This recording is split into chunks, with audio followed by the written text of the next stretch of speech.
दोस्तों जय हिंद। सशक्त भारत से मैं डॉक्टर आर के वर्मा। शेयर सब्सक्राइब कर दिया करिए, मैं विनती करता हूं आपसे। आज का विषय है साथियों, मुगल काल में भारत में एक मुगल शासक हुआ करता था। उसका नाम था मोहम्मद तुगलक। यह शासक अपने सरफिरेपन, पागलपन के लिए मशहूर था। सनकीपन कहिए तो इनका सनकीपन ऐतिहासिक था, जिसके कारण आज भी कहा जाता है तुगलकी फरमान, तुगलकी बात। मतलब वो एक तरीके से हमारी शैली में आ गया। मैं ये उदाहरण आपको क्यों बता रहा हूं? आज की तारीख में भी शासक नहीं बल्कि एक नेता है जिसकी तुलना आप मोहम्मद तुगलक से कर सकते हैं, जो बड़ी कोशिश कर रहा है कि भारतीय राजनीति में लॉन्च हो जाए, प्रधानमंत्री बन जाए।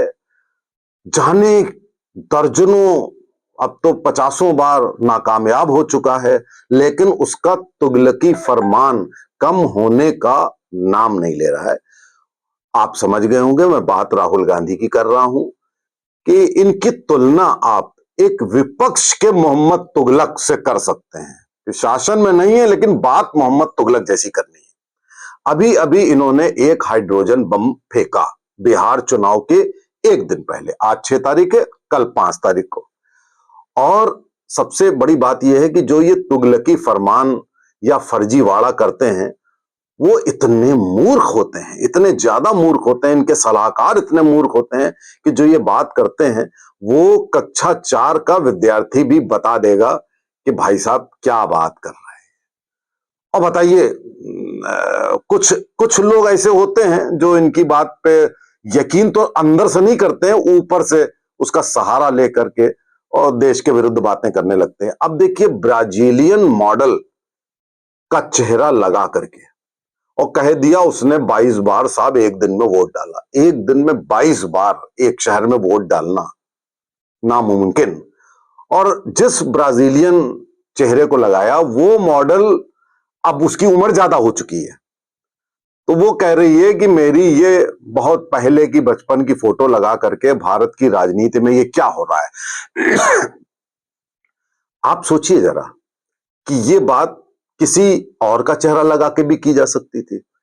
और खास बात यह है कि अपने जितने भी कैरेक्टर ये लाते हैं फर्जीवाड़े के, उनमें नाम ये रखते हैं सरस्वती और सीमा, मतलब इस तरीके के नाम रखते हैं जिससे कि एक बहुसंख्यक वर्ग जो है वो आहत हो, उसके धार्मिक सेंटिमेंट्स आहत हो। ये ऐसा करते हैं।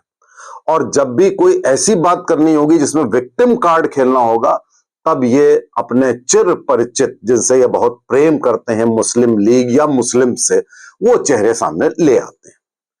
अच्छा, ये बात करी, इस हाइड्रोजन बम का कोई भी असर इतना सा भी कहीं नहीं हुआ।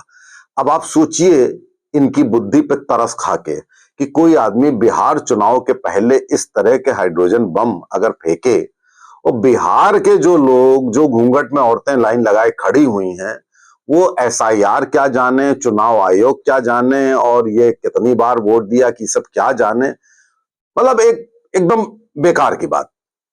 आप ये सब समझ गए होंगे कि ये फर्जीवाड़ा इतना। अच्छा, आप देखिए जरा, एक रिपोर्टर ने उनसे पूछा कि आप कोर्ट क्यों नहीं जाते, कहते कोर्ट स्वयं संज्ञान ले, मैंने कह दिया। अब इन्होंने कह दिया, इन्होंने एक आरोप लगा दिया, इन्होंने कोई उसका प्रमाण सामने नहीं रखा। अगर वो एक एक प्रमाण, एक एक कागज सामने रखते तो बात समझ में आती कि ये कागज, ये कागज, ये कागज, समझ में आती बात। ज्ञानेश कुमार तो अभी हुए हैं चीफ इलेक्शन कमिश्नर, और हरियाणा के इलेक्टोरल रोल्स जाने कब से बनते चले आ रहे होंगे। वो कब की बात है, उस समय कौन था, क्या था, कोई मतलब नहीं, कोई प्रमाण नहीं। केवल पावर पॉइंट प्रेजेंटेशन से एक मॉडल की 20 फोटोएं सामने लगा दी गई। तो ये तो इनका स्तर है बुद्धि का, या कह लीजिए राजनीतिक सोच का। अब दूसरी बात भी इन्होंने शायद कल ही कही।